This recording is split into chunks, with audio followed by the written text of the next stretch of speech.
Welcome to the Hood Cleaning Mastermind, specifically designed for the kitchen exhaust cleaning help group. My name is Kevin Bowen. I'm the group administrator and the owner of Bomar Industrial Services in Austin, Texas. We're here with our marketing expert, Andy. He's on the call with us today. Thanks, Andy, for coming. I hope you had a great weekend. Glad to be here. Yep. Good. Today, we're going to spend some time talking about hiring, training, coaching, and developing employees. Before we get started, before starting a hood cleaning business, I spent about 15 years as a training manager. I was a training manager in a multi-billion-dollar retail organization where I've repeatedly proven some of these methods that I'm going to share with you guys today. And I've taken the methods and kind of, morphed them a little bit into being applicable to the hood cleaning business. So they're not exactly what I did, but conceptually they're pretty close and pretty accurate. And they worked time and time again for me. So I'm going to share a lot of those tips with you as we get going here. I know one of the questions that was asked or in the group, in the hood cleaning group, from our last meetup was to talk about developing good associates and good leads.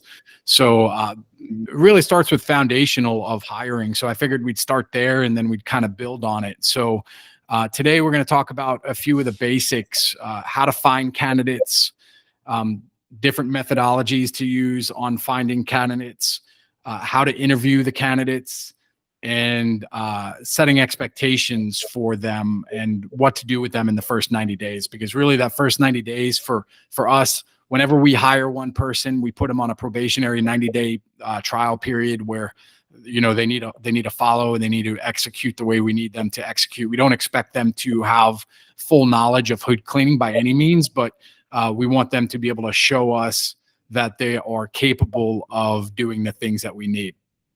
So we're going to jump right in and we'll kind of segment this out a little bit into, a few different sections. So we're going to start with how to find candidates. I know for me, when we were first starting out, I used, just to keep costs down a lot, I would either use Indeed or I would use Facebook jobs to find my employees. And Facebook jobs was good.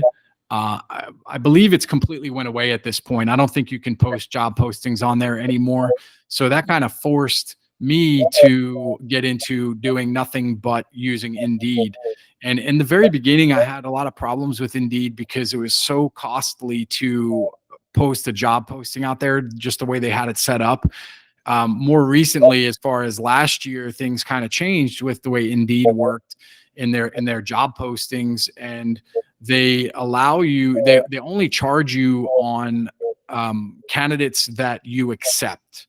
So you basically have a 72-hour period, a time window of where you can accept the candidate or you can reject the candidate. So you have to, what I found to be really helpful is being strategic in the job posting on when it goes out. So before you even put a job posting out, the first thing that I recommend doing is having a really thorough job description of exactly what the job entails and what you're looking for. So I'm going to share with you the job description that we use for our basic service technician. And this job description, I have it written out. Andy, can you see this? Yes, I can. Yep. All right, perfect. So this job description I have written out in a template and we print it out for every interview. This is the same job description that goes on to Indeed, any of our job postings. And we spent quite a bit of time on and refining this into exactly what we want. So this is what we would call a helper or just a general service technician. We have a job description for every single role within our organization that we want that really details out exactly what each one of these positions is going to be required to do and what the expectations are. And that's really important for setting expectations with your new hire right from the get-go. You don't want to have hire somebody and then just leave it very open-ended where they can basically pick and choose what it is that they want to do. So we go through a general job description. I'm not going to read through this, but I'll share this I'll post a link to this in the description below that anybody can get, or you can send me a message and I'll happy to share this with you also. So we go through general job description that basically summarizes exactly what they're going to be doing. Then we jump down to the major duties and responsibilities of each one of these service technicians, what they need to be doing. Obviously, communication is one of the top pieces. They're going to be assisting the lead technicians out there in completing 2 to 3 jobs per night.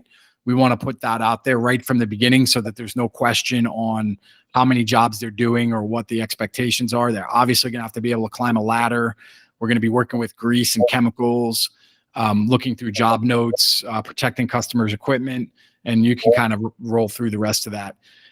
And then minor duties and responsibilities also, these are pretty important too, maintaining a positive, upbeat attitude. And this is more of the psychological mindset of the employees that's actually probably even more so important than the major duties and responsibilities.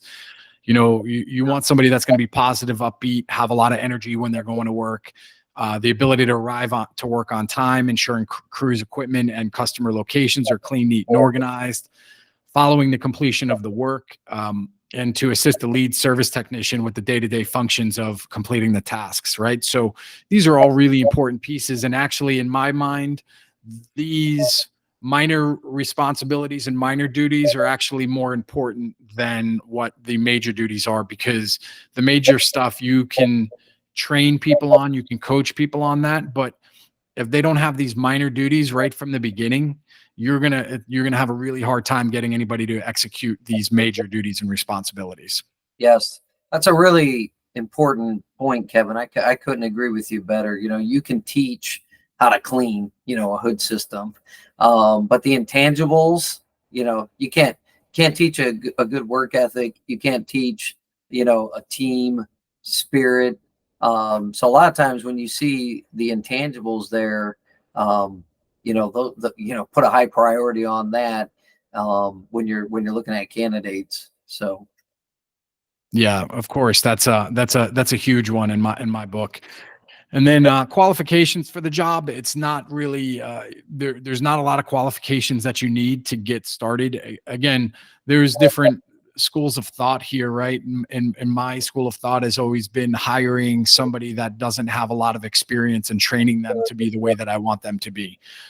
It's very rare. I think in all of the years that we've been doing this, I've only hired two hood cleaners that have had previous experience. Everybody else has been brand new, that we've trained them the way that we wanted them to operate, and we've just had more success that way. Not to say you can't have it the other way. We have one of the two guys that has 10 years experience working with us, and he's doing a phenomenal job. So I don't want to paint everybody into a small box and say that anybody with experience is going to have a hard time. It really comes back to, again, for me, these minor duties and responsibilities on their mindset and what they want to get out of doing the work that they're doing. But the qualifications for the job, pretty straightforward. Prior experience I put in there, but that's not even something that we necessarily look for. Third shift, obviously, ability to lift 75 pounds. That's probably even on the heavy side. You don't even, probably 50 pounds is fine for that. Obviously comfortable with heights, good communication, attention to detail.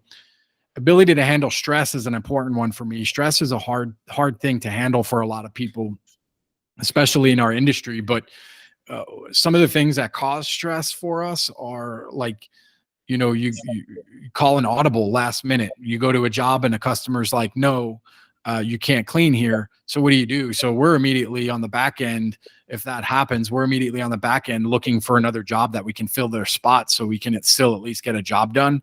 And so that ability to move on the fly for the associates can create stress. And if they're not capable of handling stress, they're going to have a really hard time with that. yeah.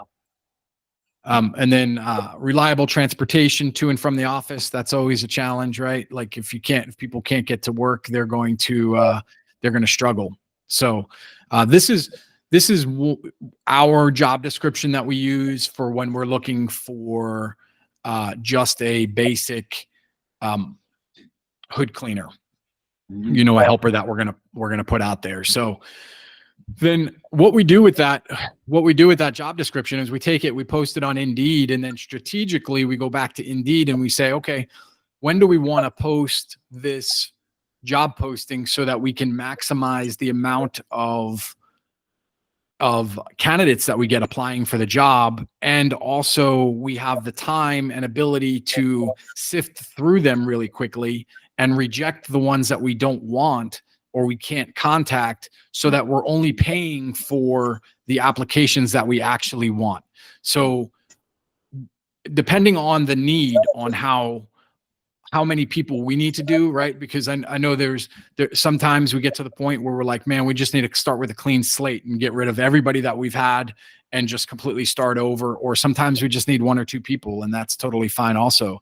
But I've done everything from doing mass interviews where we're interviewing 8 to 10, 12 people at a time and picking 1 or 2 of them from the group, or we do individual interviews. Really just depends on the need. But when to post the job posting on Indeed for me is really critical. So for me, I found it most helpful to post on either Saturday night or Sunday, the job posting, because then it gives you the 72 hours where you're going to have the weekend activity of people out there on the weekend just looking for jobs, looking for new stuff that aren't necessarily working during the day.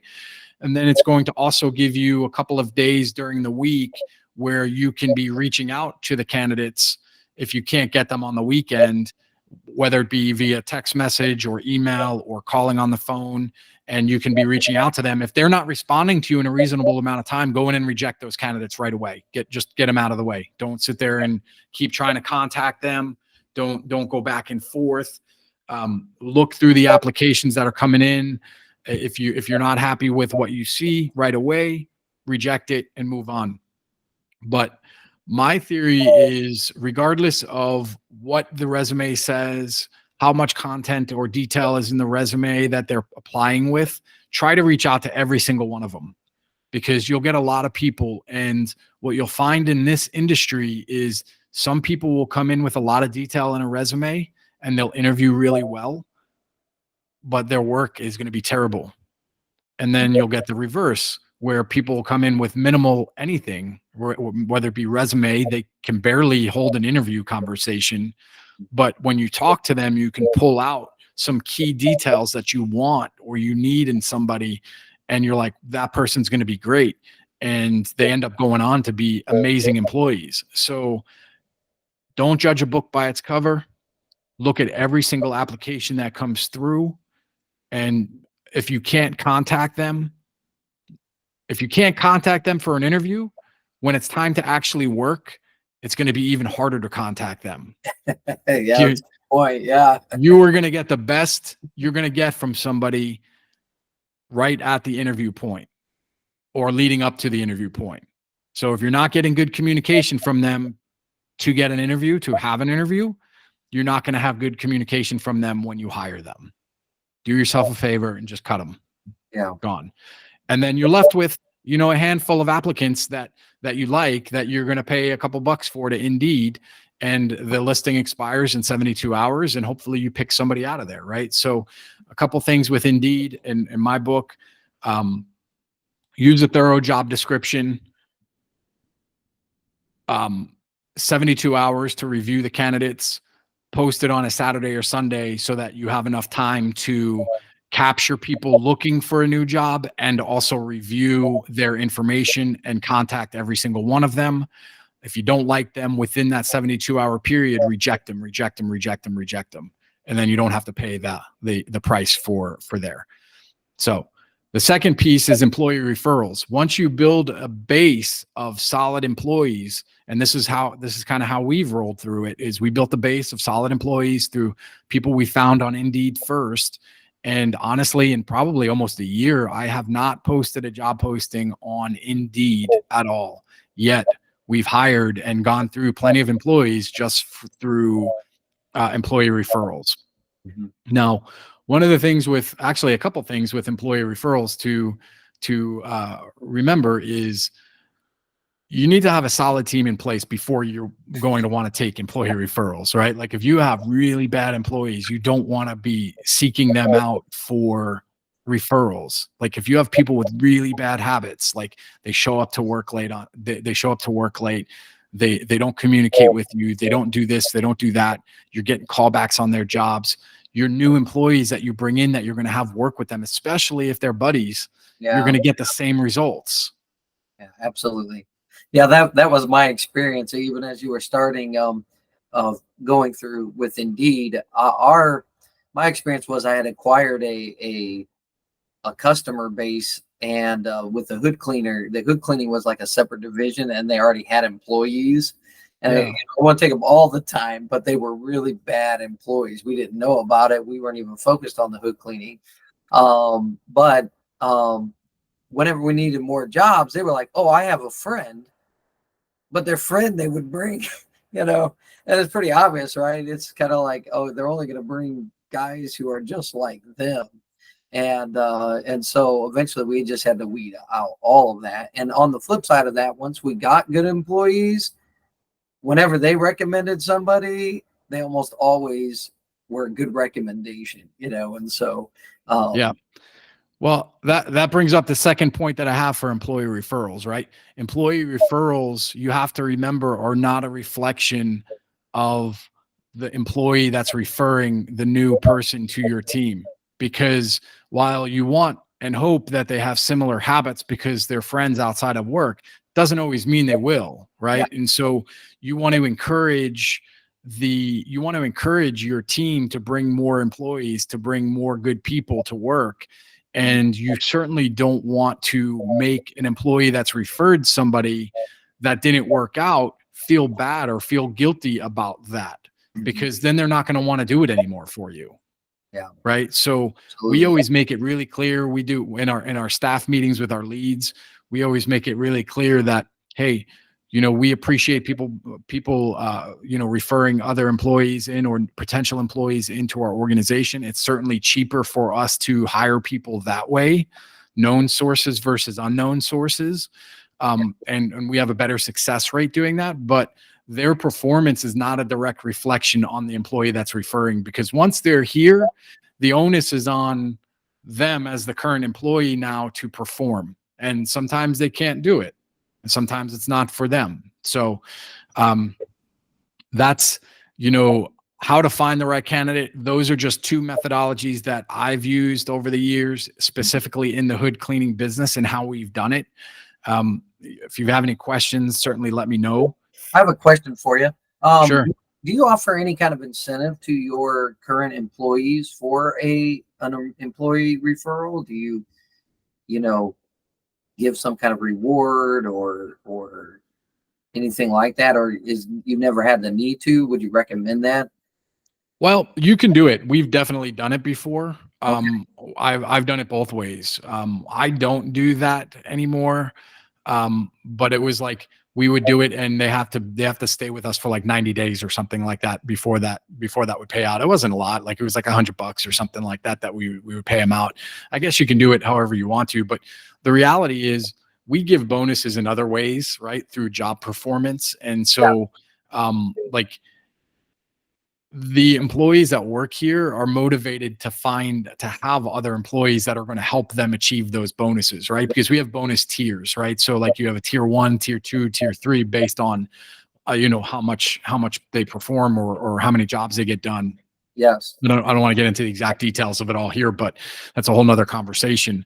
But they're motivated to find and have good people working with them and for us so that they can achieve more of a bonus, because the little bit of bonus they might get from an employee referral, they'll earn, 13 times that over the course of a quarter, 90 days of being able to deliver on expectations of the job. Yeah. When I had my crews, I actually had a foreman, that I really trusted. He was my right hand man, and essentially he ran the business, and he was very good about finding employees. So even in the interview process and stuff like that, I had gotten it to a point where he was the one that did it. And a lot of it was because he was the one making sure the jobs were done, and he wanted good employees, with him. And boy, it made my life a lot easier. And I was involved. I didn't just totally abdicate, but he was the one on the job, so I took his input. Yeah. Really, At the end of the day, it really is all based on your need, right? Like if you need an abundance of people, like, and you're having a hard time finding people, yeah, put something out there where there's an incentive for employee referrals, right? Like yeah, my guys will go out, they'll get people at night that'll stop them that are out doing their own thing. Like they'll stop at the gas station or something like that. And somebody will be like, hey, who do you work for? What are you doing? Blah, blah, blah. And they'll give them a card, and next thing you know, we get there. Or like they'll go to a car wash, and they found we've gotten people from car washes. One of my operations manager, he goes and gets his car washed all the time, and he finds one of the car wash guys that pay close attention to detail when they're washing his car, and he's like, hey, you want to come? You ever think about doing anything different? He'll throw him a card and whatever, right? Like again, my operations manager, he runs all the crews at night, just like what you were describing. And so it's in their best interest to surround themselves with really good people. So like when you come across somebody, whether it be somebody that can just talk to somebody, hold a good conversation, yeah, it's not a glorious business to be cleaning hoods and scrubbing out grease, but you'll be surprised what people want to do. And like, it's not that challenging of a thing to do for sure. somebody that can do it, and just a positive, upbeat attitude, and you can go really far with it. Yeah. So what's been your experience with when COVID hit? I know a lot of businesses were having a hard time finding laborers. Has that been, over the last couple of years, you see that waning? Has it become easier to find employees? I mean, you mentioned the fact that you haven't had to post on Indeed for, about a year or so.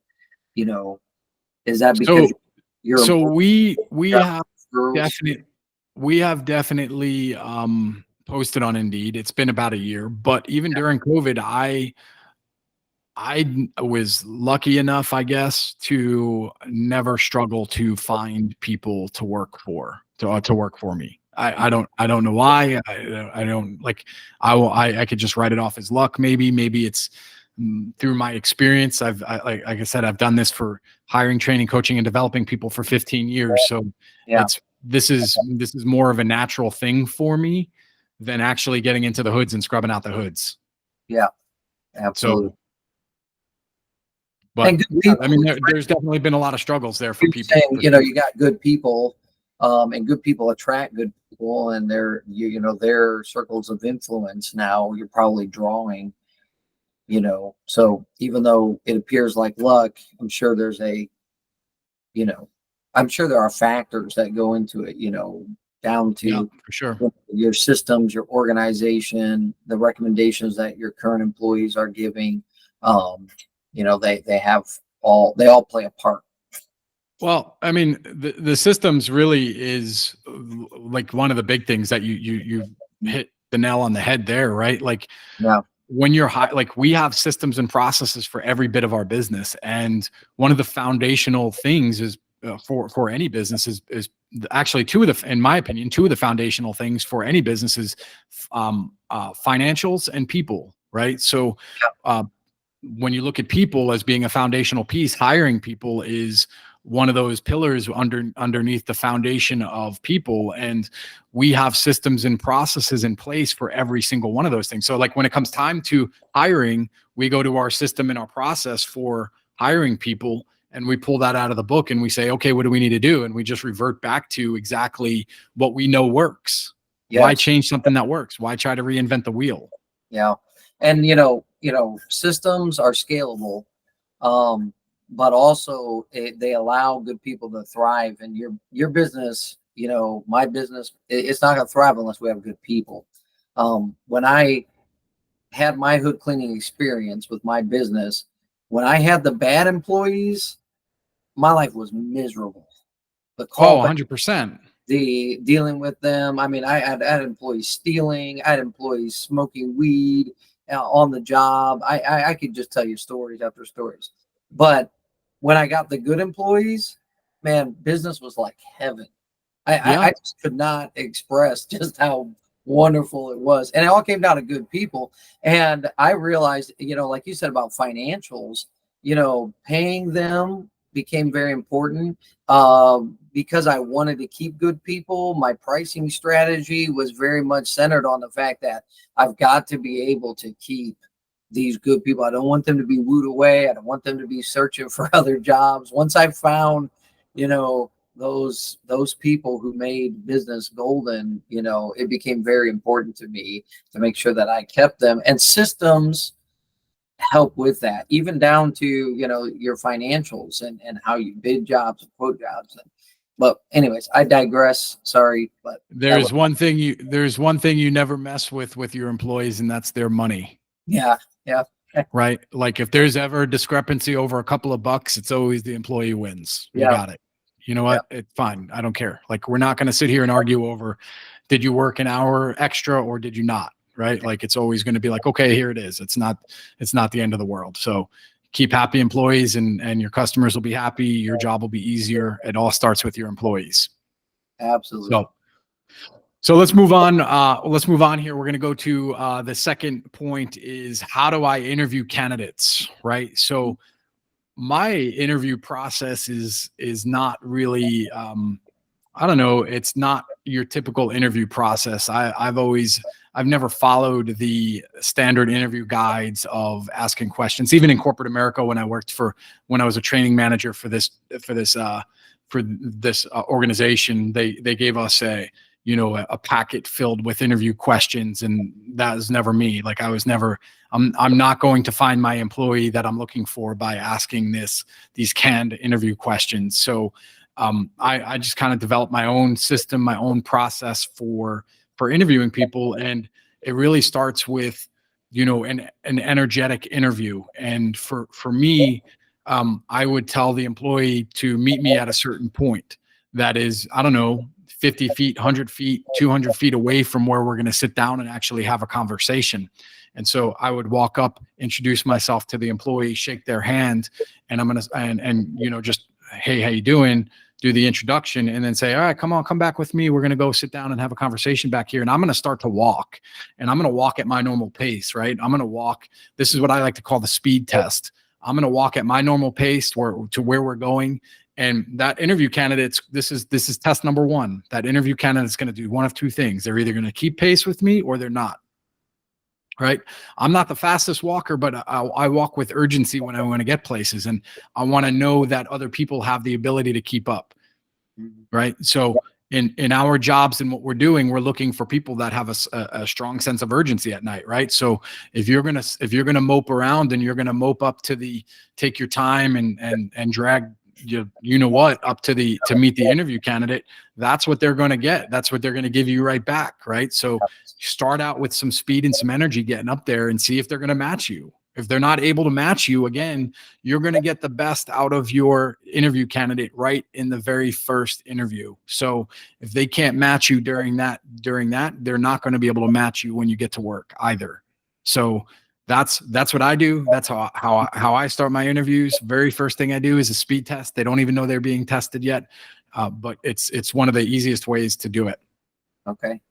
So then the rest of what I gear my interview process on is finding out the values of the employee, right? Like, I ask a lot of questions around, what's important to the employee. What do they want to do? Where do they want to be?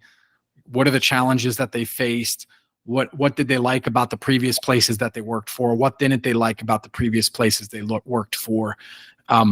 Not for anything other than I'm trying to figure out what their values are, right? What are their true values? Like, because again, there's people that know all the answers that you're supposed to give during an interview process, and they've memorized those answers and they can give you those answers.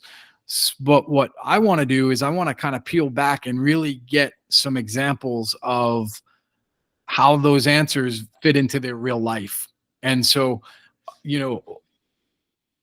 there's really 4 points that I look for when I'm hiring somebody. There's obviously the speed, sense of urgency. That's one. I'm not even talking about that one, but are they focused on self-improvement?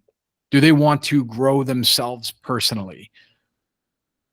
Yeah. Why? Because selfishly as a business owner, if my employee is not capable of growing themselves as a person individually or has no desire to, what makes me think they're going to be able to grow my business? Mhm. Yeah, that's good. Right. So Yeah. that's number one. Number two is competitive in nature. Like, are they competitive people? Do they want to do better? Do they want to do better than themselves? Do they want to do better than the people that they're working with? Like, Mhm. what makes them competitive? What motivates them? Some people are motivated by all different things. People are motivated by more time with their family. People are motivated by money. People are motivated by God. People are motivated by all these different things that are out there. What is it that motivates them? If you don't know what motivates them, how are you going to end up being motivated? Some people aren't motivated at all. Yeah. You That's know what I happened mean? And before. those are the people you want to cut off right away. Yeah. I don't care about about your experience, right? Like, okay, great. Like, you have a lot of experience doing this, but are you competitive in nature? Are you goal motivated? Are you motivated by goals? Do you set goals for yourself? And are you adaptable? Because if you have all of this experience, remember I told you my company, my business is very systems and process oriented, and I want all of my employees following my systems and my processes. If you come to me with a lot of experience and you're not adaptable, how are you going to be able to execute my systems and processes? You're going to automatically go back to what you know and what you're comfortable with. Yep. Yep. And then team spirited, right? Are you, like, you can be competitive, but are you individually competitive, or are you focused on a team environment, right? Like, I'm individually competitive, but I'm individually competitive for the better good of the entire team, Mhm. right? Like, Yeah. I'm competing against everybody else out there, but I am also trying to raise my team up, which means that I have to help teach my team how to be as good as I am, Mhm. Yeah. right? Some people don't want to do that. Some people are very, very stuck in it's me, it's me, it's me, and they'll improve themselves, but they won't improve anybody else. Again, when your goal is to expand and to grow and duplication, when you have the individuals that are just in it for themselves, you're gonna struggle really, really hard with that. And so Yeah. again, I've parted ways with people for things like that, not because they weren't good people, but they had behaviors that did not fit into what I wanted or what I needed. Yeah. Yeah. Yeah, and that's that delicate balance. When when you talk about competitiveness, oftentimes, if they don't have the team spirit, they get very frustrated if somebody on the team, isn't maybe up to par with them, or if and then when you couple in the fact that they're working at night, when they're a little bit more irritable, or maybe there's some fatigue involved, you really need a team oriented person, and somebody who is saying, hey, let's grow together, and not the lone shark, if you know what I'm saying, that just mopes and goes off by, leave me alone, I'll get my job done, uh, kind You of know, person. it's really interesting that, you get, there's some people that will, again, they're really focused on themselves. They want to be team spirited. They want to grow, but a lot of times they don't have the experience, so they don't know how to do it, right? So that's where some of this coaching comes in, where we have to teach them, like, hey, I get one of my leads that comes in, they're like, hey, this guy is horrible. Like, he doesn't do this, he doesn't do that, he doesn't do this. And he's like, I have to go back and do it all. Okay. So again, it's like your children, right? Like, if you're constantly fixing it for them and you're not teaching them how to do it, how are they going to ever learn how to do it? Yeah. Yeah. And that brings up kind of one of the things that I highlighted when I was looking for employees, and that was, are they teachable? Because I would throw up the biggest red flag for anybody that I was interviewing who just knew it all, and sometimes that's very obvious because they, you can just tell they think they know it all, and maybe they're young or whatever. And so I would just say run the other way. Don't hire somebody like that. But sometimes it's not so obvious. In other words, their interviewing skills are good. Maybe they're, they come across as very knowledgeable. But there's different ways that you can kind of test that. You've already brought one up, like ask them about what did they like about their other job, what they didn't like. And those are very good questions. But I found a lot of times that when I would ask those kind of questions, the know-it-all, the unteachable person, they would just start to basically tell you everything that the other employer was doing wrong, and pretty much, just how well things would have been if they were allowed to run it. And those, over to, if you're key, again, I don't want to be too critical of people, but I'm just saying these are warning flags, because they're going to come to your business and they're going to feel like they can run it all and they know it all, and they're going to tell you everything you're doing wrong in your business, and they're going to really cause a lot of problems. So you want somebody with a teachable spirit, and not somebody who just thinks they're all that in a bag of chips. Well, Andy, those are excellent points, and so that's going to lead us right into our next segue. I think that's a perfect setup. Thank you for that. How to set expectations how to set expectations for your new hire, and what to do during the first 90 days with them, right? And so I'm gonna go back to, I'm gonna share real quick with you this the job description first. Again, I'm gonna pull this up real quick here, because setting expectations, right? This is what we use to set expectations. We review this again with our potential new hire, and we go over it with them in detail. We make sure they understand it, and make sure and see if they have any questions about it, so that they can ask. And then we go into immediately our second sheet that we use. And this sheet here is something that I've developed. And this really focuses back on the self-improvement value and being able to be self-aware, right? Mm-hmm. And this is what allows people to learn how to really be self-critical without having to have somebody tell them that they're wrong or they did something wrong, right? So basically what prompted this for me was we had hired somebody, quick story, we had hired somebody a long time ago, and this was during one of my mass interviews that I did where we interviewed, I think it was like 12 people at the time. Then I narrowed it down to like 3 or 4 people at the end of the interview, and then I ended up hiring just one person out of all of them. And this one person I thought was really great. He was a really good guy. He was a younger dude, and he had basically everything that we were looking for. And he went to work. He went to work with the crews for, I don't know, it was a couple of weeks. And I was asking for feedback from the team, and the team's like, no, he's got to go. We got to get rid of him. He's no good. He's no good. He's no good. And I've done this for long enough to be able to understand and capture whether or not somebody is going to be good or bad. And I wasn't sold that he was going to be a great person right from the get-go, but I also didn't believe that he was as bad as what they were making him out to be. Mm-hmm.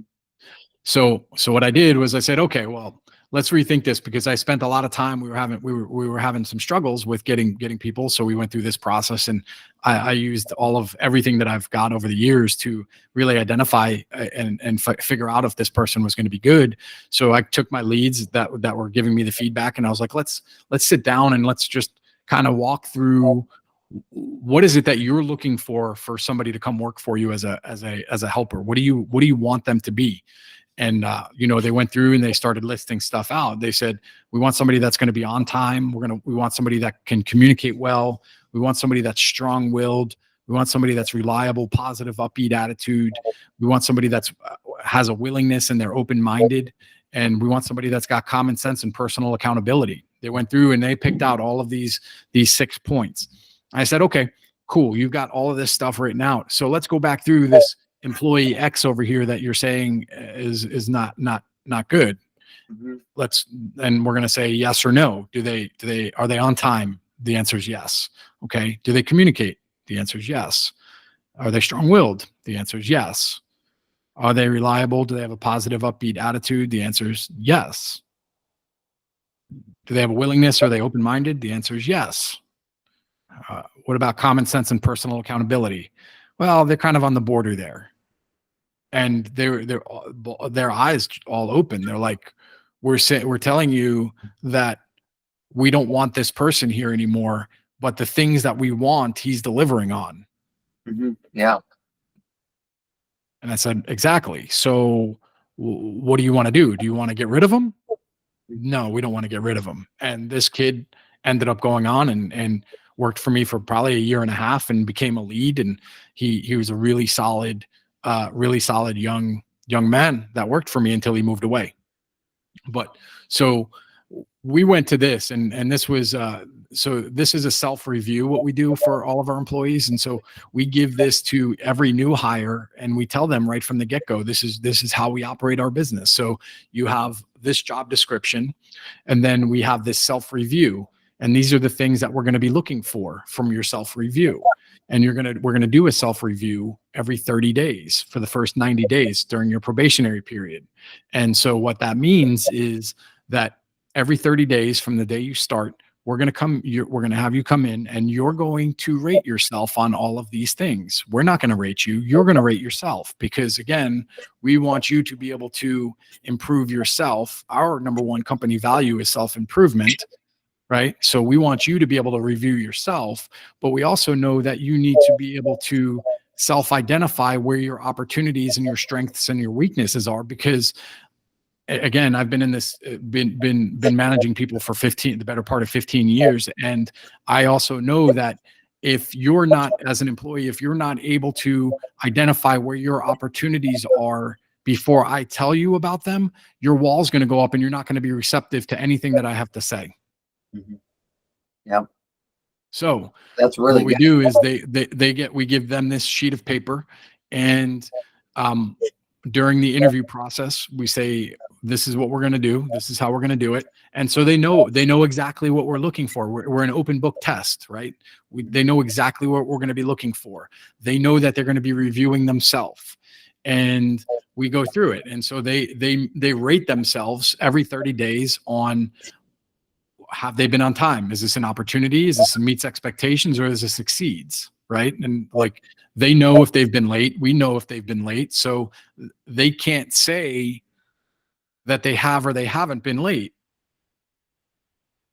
Right. If it's inaccurate, they can't say they haven't been late if they have been late, because we track all of that. Absolutely. Back to our systems and processes on people, holding people accountable. Clear communication. That's a little bit more gray. Strong will, that's a little gray, but again, they're rating themselves. And so the beauty here is that our leads are part of these conversations oftentimes, and or they're having direct conversations with my operations manager or myself, and they are communicating to us where their strengths and weaknesses are. So before they're doing these self-reviews, we already know where their opportunities are. So let's just say, I don't know, on time, for instance, right? So let's say they exceed expectations on being on time. Let's say they mark themselves as exceed expectations. So what I would do is I would turn around, knowing that haven't been here on time for 2 or 3 times, and I would ask them open-ended questions. So during this week, how many times were you late, or how many times were you on time? Right. And so you can ask them open-ended questions to lead them to the answers that you want them to give you, versus you just telling them that they're an opportunity. So, I was late 2 or 3 times total for the quarter is what they figured out based on the questions that you've asked them. So, okay, so you were late 2 or 3 times during that 30-day period. So would you still rate yourself in exceeds, or would you rate yourself something else? And naturally they're going to be like, well, I guess I wouldn't be in exceeds. I'll be in meets expectations, or I'd be an opportunity because I was late. Well, perfect. Good job. I agree. And so then we go back down to the next section where, what have you done well? What have you done well for the last 30 days? So they have to list out three things that they've done well for the last 30 days. This is, again, building their ability to self-identify where their opportunities are or where their strengths are, right? So what are the things you've done well, and what are the things that you would do differently?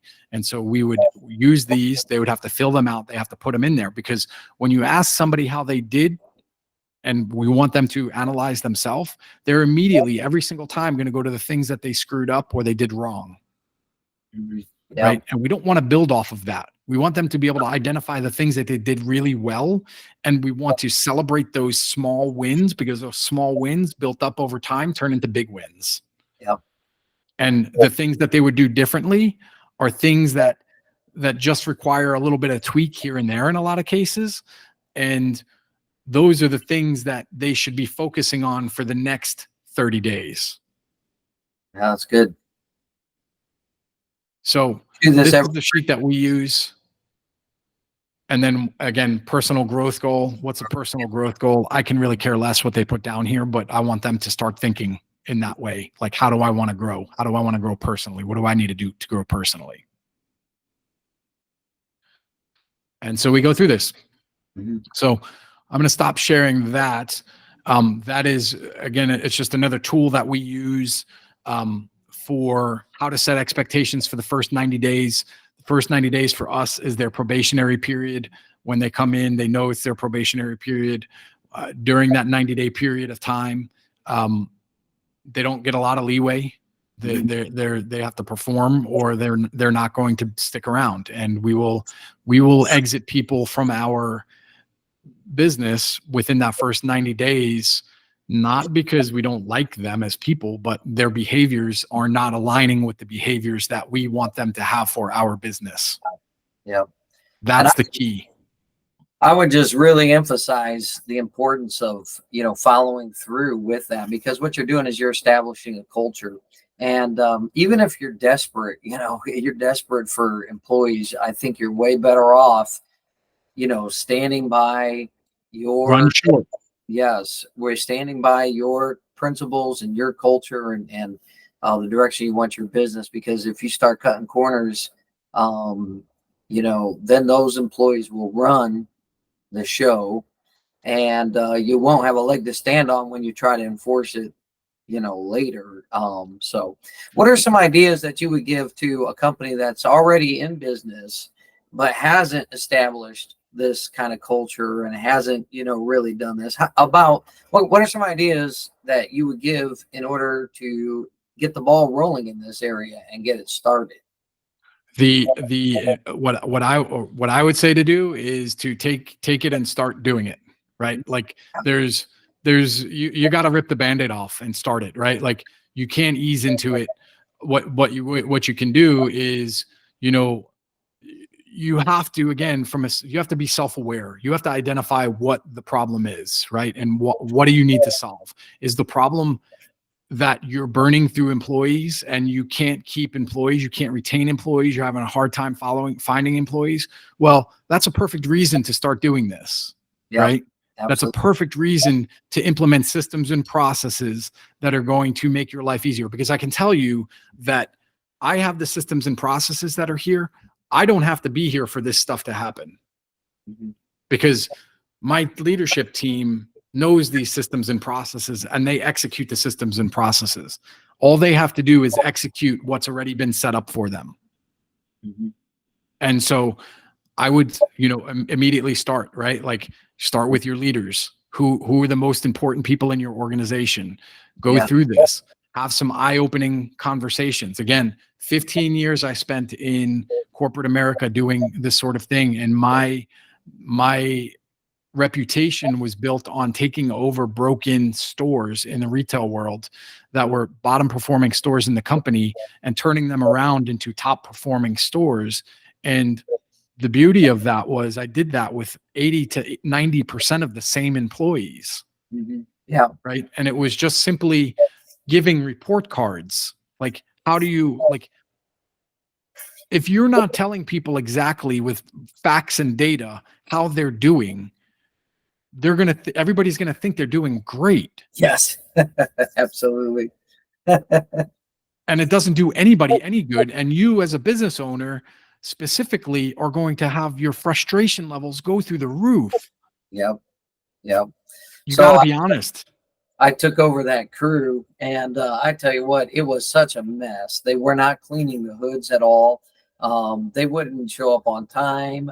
When they did show up, they looked like, for lack of a better word, they just looked like thugs because there was no uniform. They just showed up looking however they wanted to look like, and so we were, I knew we were in trouble right away. So I started to put together some systems, some checklists, started requiring some things, and became very clear that they were not going to follow it. And I had to make a choice. And so I made the choice to get rid of, I wasn't going to yield on these things. And so, I lost all the employees. I have all these jobs now, and it was just me. But it turned out to be the best thing that could have happened because I started doing the jobs myself. Sometimes you need to hit the reset button. Yeah, and we hit the reset button. And like I said before, when we brought the new employees back on, it was a totally different culture, and it was a winning culture. And it grew, and we were able to do this relatively quickly. So, if there's a company out there maybe that's listening to this podcast later on, and you're thinking, man, there's just, I don't have the time, or I'm too desperate, I can't afford to try to implement this. I would love to have, a winning team. I would love to have great employees and all. I'd love to have systems, but, I can't afford to, because if my guys walk away, I'm stuck. I would just tell you that there's more hope out there than you think, because it's been done before. And if you stick by your guns and your principles, that's the only way change is going to happen. I like what you said. You got to rip the Band-Aid off.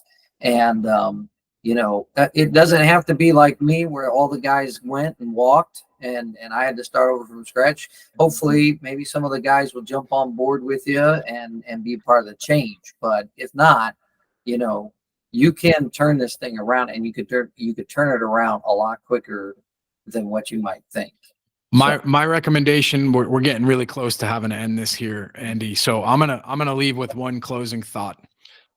And my recommendation, one of the biggest struggles that I feel like overarchingly a lot of companies struggle with are people showing up to work on time. Mm-hmm. I would say that that's probably one of the biggest frustration points. Well, if you know how to do the business, how to complete the services, I think you're in a really good position, right? With my businesses, I can go out there and do any of the jobs. My hands are not tied. I am not held hostage by any single employee that works for me, because I can do every single one of the roles that they're doing today. Yeah. So with that being said, if you have people that are coming into work late, stop it immediately. Yeah. Last chance. This is your last chance to show up to work on time, or you will not be working for me, period. End of story. Mm-hmm. If you show up to work late again, you're done. Yep. Fire them. Show up too late again. Don't even bother coming into work. And then you go in and fill in for them. Mm-hmm. You know what'll happen? Anybody else that might be late once in a while, they won't be late anymore. Yeah. Yep. They won't be late anymore, because they don't believe that you're going to do anything to them if they come into work late. Yeah. Because you haven't. So stop and fire them and go do the work yourself. Mm-hmm. With the rest of your team. You will gain a ton of respect from the rest of your team by doing that, because if one of your employees is coming in late, it's not only frustrating you, it's frustrating the rest of the team also. I promise you. Absolutely. Absolutely. I would second that. That's exactly what I did. Working with the team has earned their respect. I crawled in ductwork and scraped it, a horizontal ductwork, and it was the toughest part. And I went to jobs specifically that had that, and I did it. I didn't let my employees do it, because I wanted them to see that I was willing to do whatever. And eventually, they became very loyal. And then, I hardly went on any jobs, and it rolled. But when I started cleaning by myself. When I brought somebody on, I was the lead guy, and we set the culture. And yeah, I would just second what Kevin said there. Don't run your business from a place of desperation. If your employees feel like, oh yeah, he absolutely has to have me, then they will pull all kinds of junk on you, and you won't, because you're desperate, you won't put your foot down. Like Kevin said, fire them, go do the work yourself, set the standard, and you won't regret that you did. All right, Andy, thanks for joining the call today. Guys, my name is Kevin. I'm from Bomar Industrial Services, based out of Austin, Texas. We are a full service fire protection company and hood cleaning company. And we have Andy with us from Mac Marketing. He can handle all of your marketing stuff that you need to get taken care of for restaurants and hood cleaners alike. I think he's a great resource. I know I use him for a bunch of my stuff, and he's been helping me out in a great way. So thanks for spending some time today, Andy, and going through this with me.